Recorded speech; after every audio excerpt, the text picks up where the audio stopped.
Good evening. So I wanted to talk about Codio and MySQL and kind of how these two those two concepts integrate with each other, because Codio, something to understand is that Codio is a simulator. So I'm in Codio right now, and this thing is simulating a Linux command line. And if you're not familiar with that, it's really just it's an operating system. It's like Windows, but it's simulating what MySQL, the program, which is different from Codio, which is different from Linux. There's a lot of terms floating around in this course, and if you don't have a technical background, that can be confusing. So think of Codio as just a simulation of what it would be like to be running the Linux operating system, which right now I'm running Windows, and a lot of people run Windows or Mac, but Codio is an emulation piece of software that is made to look like Linux. And that's from this terminal here. So if you see this open terminal button, you can also get to it through here, terminal. That's the Linux language for getting a command line. And a command line is used to issue commands to the operating system. So I went to Tools and I ran Terminal. And you can do actually multiple of these. So for example, I'm hitting Tools, Terminal, and here I can also hit this little button. It's just a shortcut, the same thing. So I have 4 terminals open. And each of these terminals they're independent of one another. You typically just use one terminal, so I'm going to close the other 3, but I just wanted to show you how there could be multiple terminals open. So this is, Ubuntu is literally it is Linux. So it's a Linux distribution, and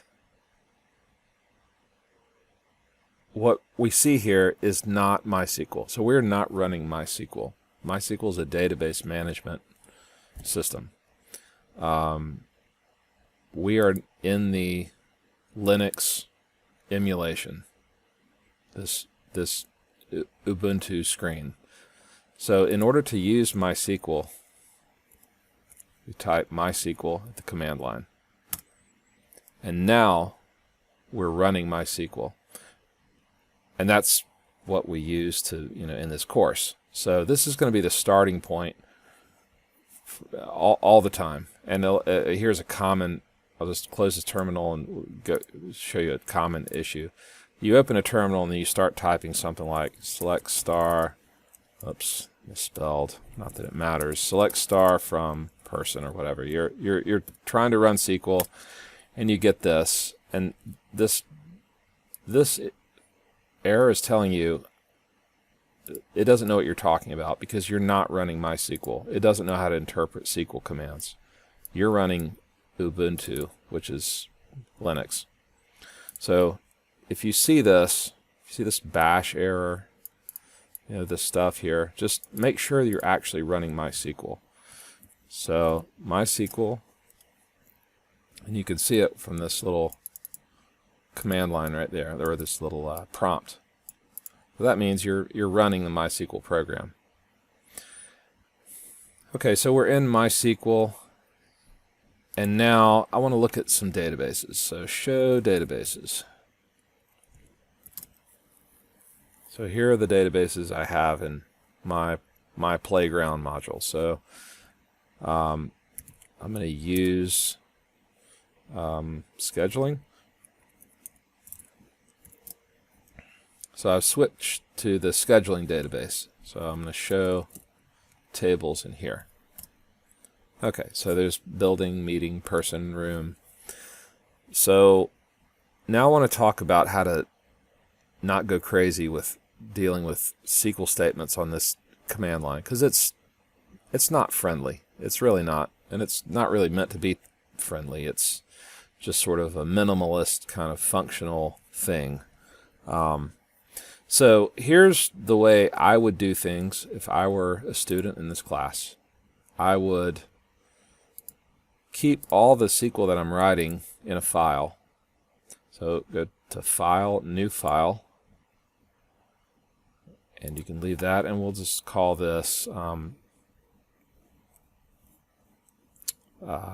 test.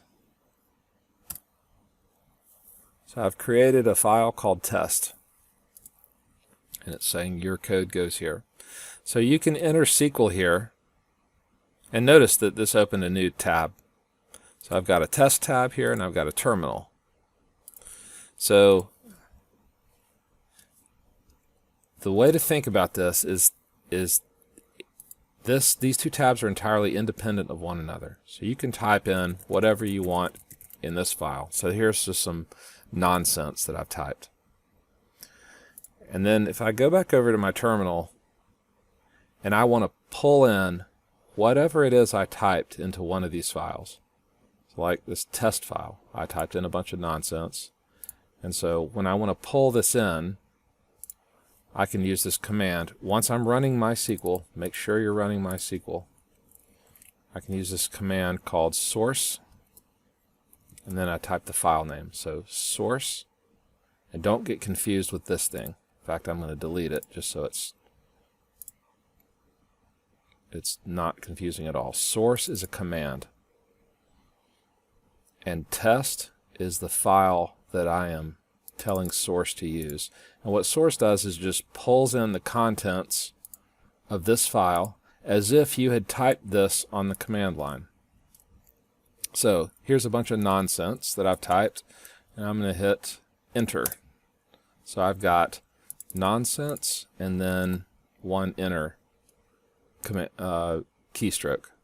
So back over to the terminal, source, test, enter. So what this did is it tried to interpret all my nonsense that I had, which you can see right here,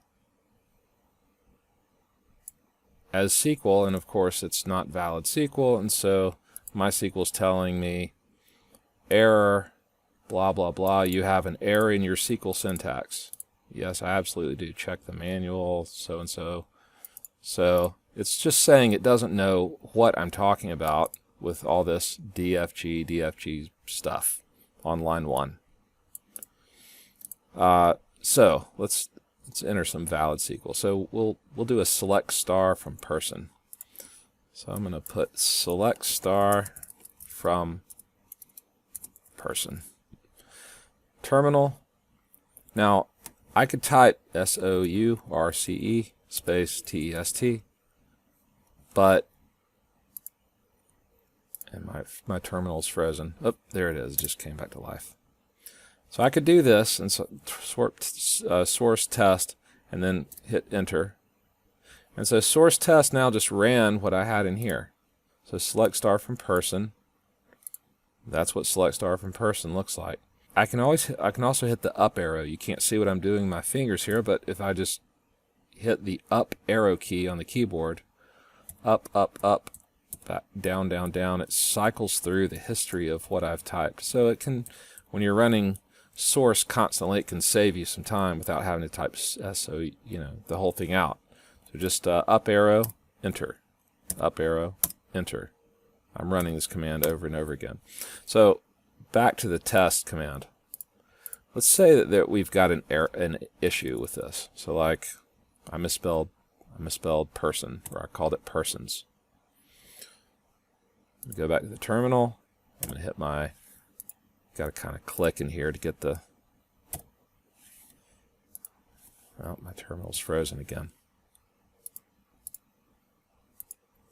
So this is okay, that's back to life. If your terminal ever freezes and you can't, it won't come back to life, close the terminal, and you see my test file still around. Tools, terminal. And now I'm back in, not MySQL, I'm back in Linux, this little Linux operating system emulation. So I'm going to run MySQL, MySQL, And now I'm back in MySQL, and now I can go source test.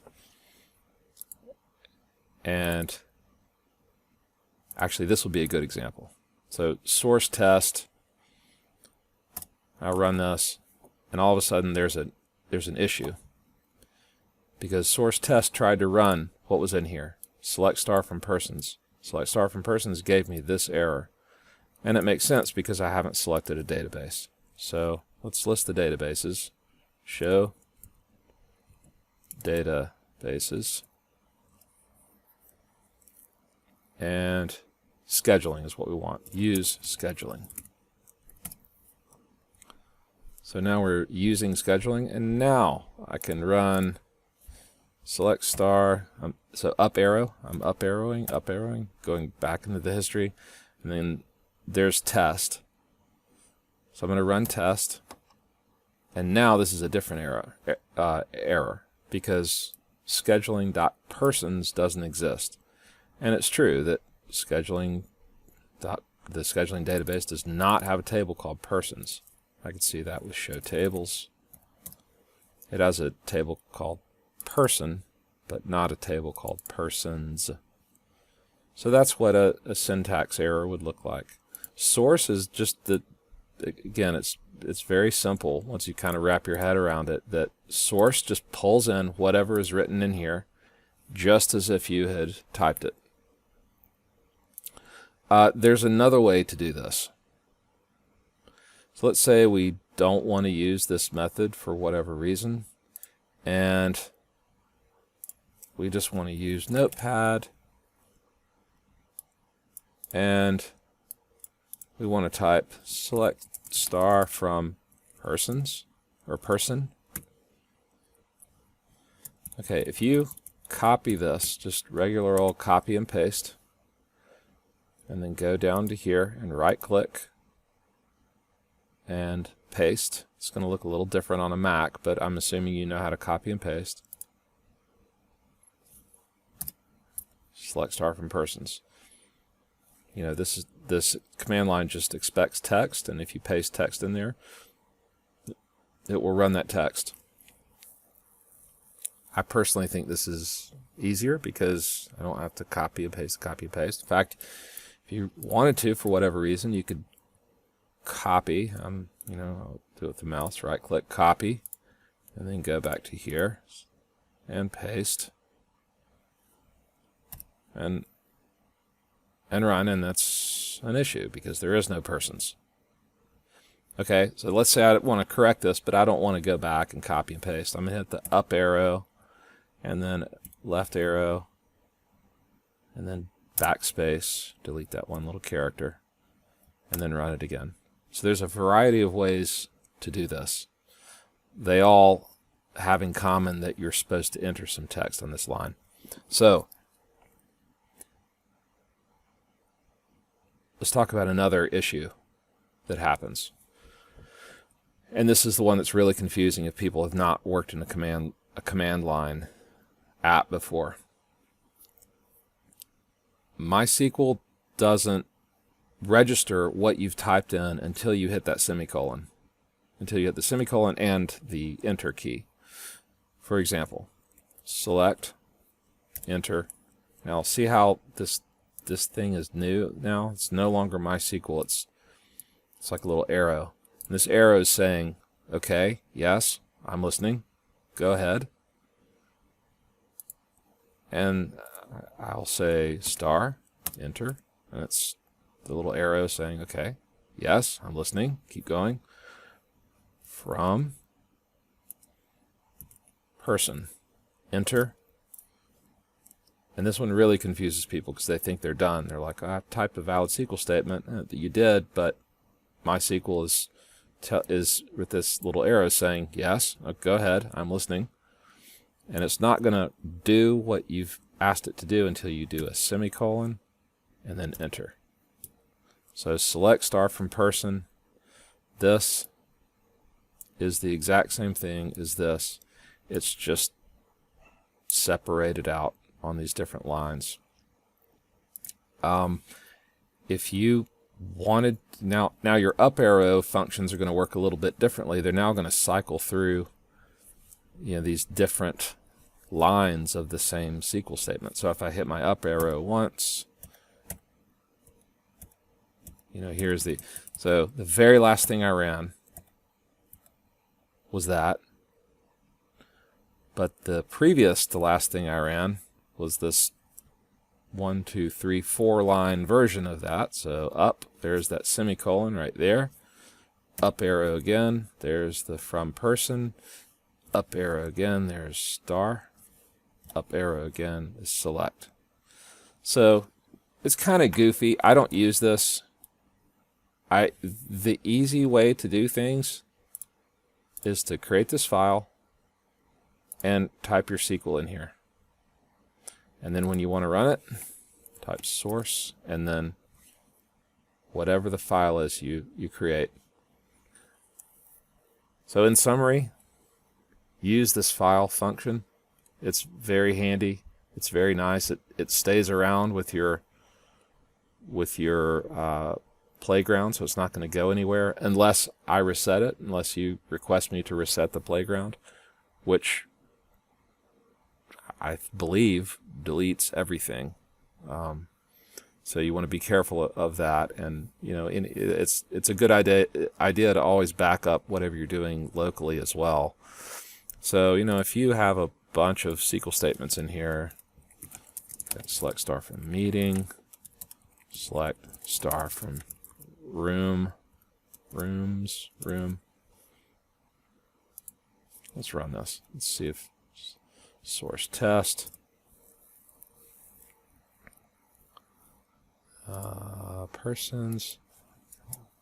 Person. So that's, see how easy that is to fix? You just go in and fix one particular line. And imagine if you had like 50 lines in here. You know, it just makes it very convenient. Source test. Okay, so source test ran 3 SQL statements. It ran select star from person. It ran select star from meeting. It ran select star from room. So if I wanted to save this, in addition to having it up here in Codio, copy, notepad, paste, save it off somewhere so that you don't lose any of your work. So let me know if you have any questions in the discussion board about this, or email me. I'm happy to work with you. Or you know, send me screenshots if you've got issues. And good luck.